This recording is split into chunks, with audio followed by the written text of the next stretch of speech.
காதல் திருமண விவகாரத்தில் சிறுவன் கடத்தப்பட்ட வழக்கில் எம்எல்ஏ பூவை ஜெகன்மூர்த்தி கைது செய்யப்பட இருப்பதாக தகவல் வெளியாகியுள்ளது. நடந்தது என்ன என்பதை பார்க்கலாம்.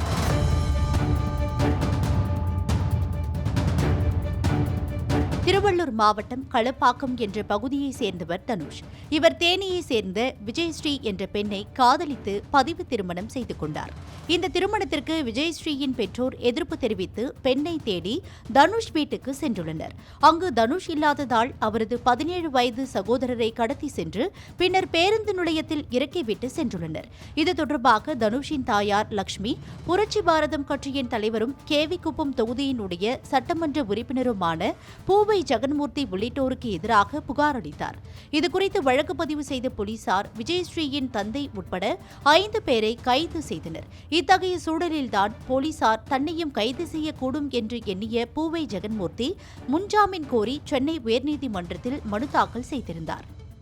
இந்த வழக்கு நேற்று விசாரணைக்கு வந்த நிலையில் பூவை ஜெகன்மூர்த்தி தரப்பில் ஆஜரான வழக்கறிஞர் இந்த வழக்கை பொறுத்தவரையில் பூவை ஜெகன்மூர்த்திக்கு எந்த தொடர்பும் இல்லை, சம்பவம் நடைபெற்ற தினத்தில் திருமண நிகழ்ச்சிக்கு சென்றுவிட்டார், சட்டமன்ற உறுப்பினர் என்ற முறையில் பலர் உதவி கேட்பார்கள், அப்படிதான் மகேஸ்வரி என்பவர் உதவி கேட்டார், அதனால் பூவை ஜெகன்மூர்த்திக்கு ஜாமீன் வழங்க வேண்டும் என்று வாதிட்டார்.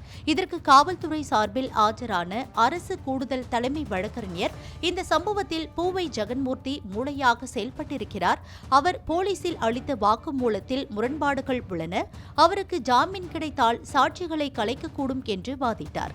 மேலும் அவர் முன்னர் நடந்த போலீசார் விசாரணைக்கு கூட சரியாக ஒத்துழைக்கவில்லை என்று குறிப்பிட்டிருந்தார்.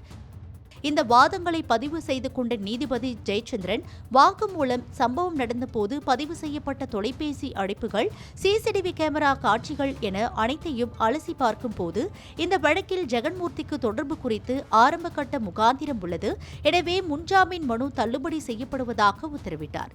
நிலையில் புரட்சி பாரதம் கட்சித் தலைவர் ஜெகன்மூர்த்தி தலைமறைவு என தகவல் வெளியாகியுள்ளது.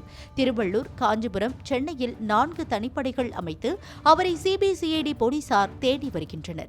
பூவை ஜெகன்மூர்த்தி கைது செய்யப்பட அதிக வாய்ப்பு இருப்பதாகவும் காவல்துறை வட்டாரங்கள் தெரிவிக்கின்றன.